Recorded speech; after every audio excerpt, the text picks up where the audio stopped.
What's up, everybody? Welcome back. Today I'm looking at 11/22/63 by Stephen King.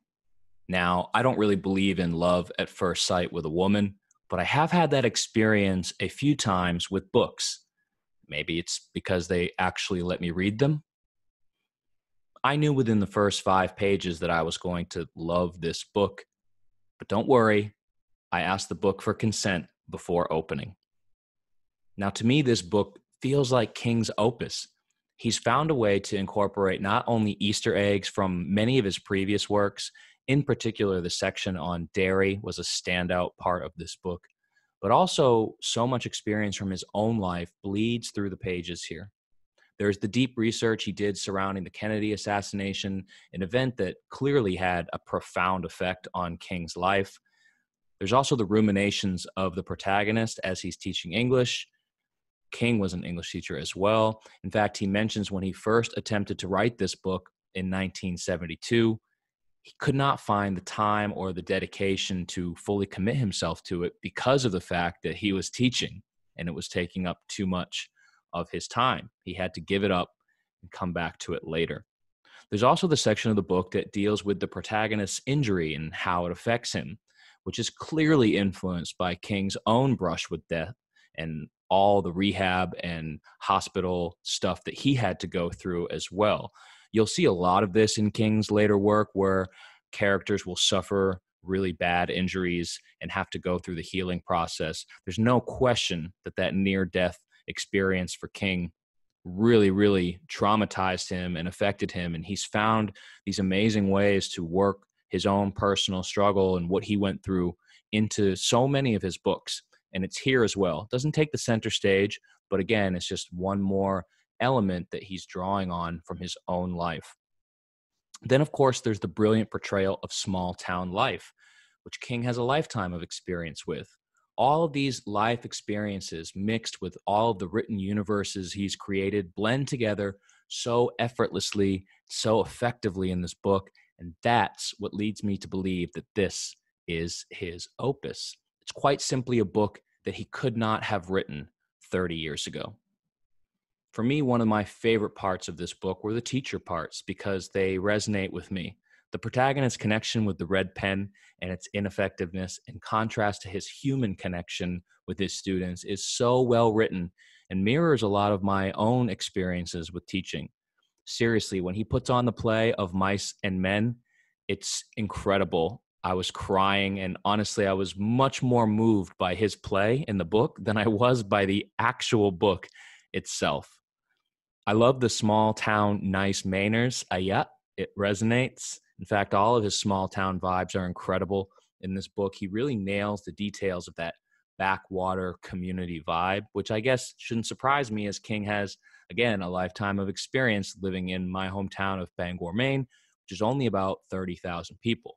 And while King probably isn't bringing lasagna to his neighbors' houses, I'm sure that just living there for so long, he's been able to get a really good feeling, get a really good pulse on what these small town communities are like. Now, Stephen King is obviously known as a horror writer because that's what he chooses to write. But the truth is, the dude can write, period. He's dabbled in fantasy and sci fi, and it's been great. He's done some murder mystery, thriller stuff, and it's great. This one has a sci fi premise and some horror elements, but really it's so much more than that. It's a time travel, philosophical, historical fiction, small town thriller love story. What's remarkable is that he's written about some themes I don't particularly care for or believe in, but he's made me care because of how great a storyteller he is. First of all, I didn't really love the premise. Saving Kennedy is going to make the world a better place. Okay. I grew up thinking that all politicians are useless, lying, self-serving bags of shit. So while I understand Kennedy was handsome and charming and maybe even almost half decent, the idea that saving his life would improve the entire world just seemed ludicrous to me. Then about halfway through the book, I realized, oh, this is actually kind of a love story. Love conquers all. Another idea I don't really believe in. Yeah, I'm a nihilist, Lebowski, but I can't help it. But I loved how he presented and followed through with both of these themes. Very well done. It's unequivocally the best ending King has ever written, and it's not close. The ending in itself might be what makes this the best book King has ever written. Without getting too much into spoilers, but a little bit spoilery, the ending is perfect. It's a happy ending, but it's not the happy ending that he could have written that would have felt a bit cheap and convenient. The happy ending that this book has felt real. It felt melancholic. It felt earned. It felt like, given the circumstances, this was the best we could hope for. And isn't that a powerful life lesson? Sometimes, most times even, in life, you won't get what you want, but that doesn't mean you can't make the best out of what you have left.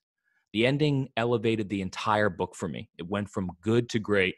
It went from something I liked to something I loved, a piece of entertainment to something more, something thought provoking and memorable. So well done, Mr. King.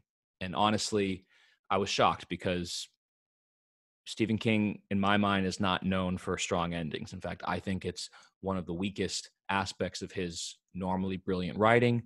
So a lot of times his ideas are great, his premises are great, but they sort of just lose steam. They peter out towards the end and always kind of leave me feeling a little bit dissatisfied. This book was the opposite for me. It took a while to get rolling. And then by the time it came to an end, it was just beautiful. Now I'm going to try a new segment called 2020 Vision, where I use our modern beliefs to go back and nitpick old books. So, do I have any gripes? Yeah, a few.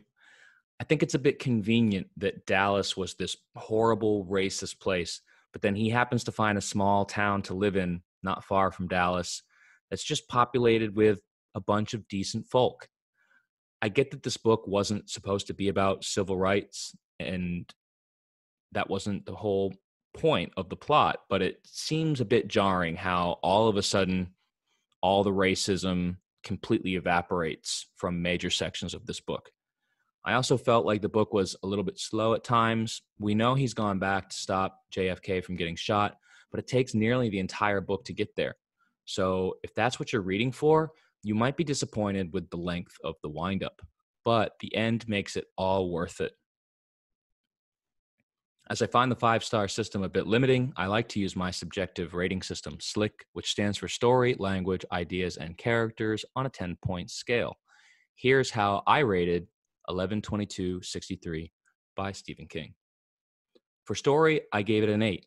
King takes some detours on the way, which I enjoyed, but if you don't, you might struggle with the pace.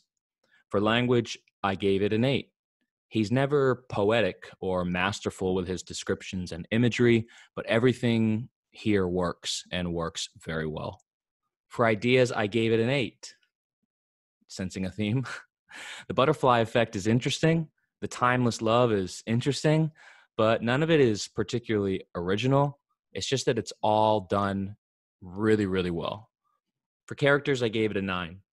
Most, if not all, of the characters in this book feel real and authentic and lived in, and the connections that they form with each other helps bind this book together. I also strive for a contrived comparison with every book. This book is like an excellent hotel buffet. There might not be one single dish or offering that is world class or that fully demands your attention or appetite, but there's so much on offer here, and it's all excellent. The sheer amount of diverse flavors available in one place means that the end product is more than the sum of its parts. So if you haven't come here for one specific item and instead can enjoy it all, what you're left with is a 5-star experience. If you read this book as well, let me know what you think in the comment section. I'd love to hear some other people's perspectives on what I think might be Stephen King's best book ever. Let me know. Hit like, hit it twice. That doesn't work. Subscribe, share, and I'll see you next time on Ransom Reviews.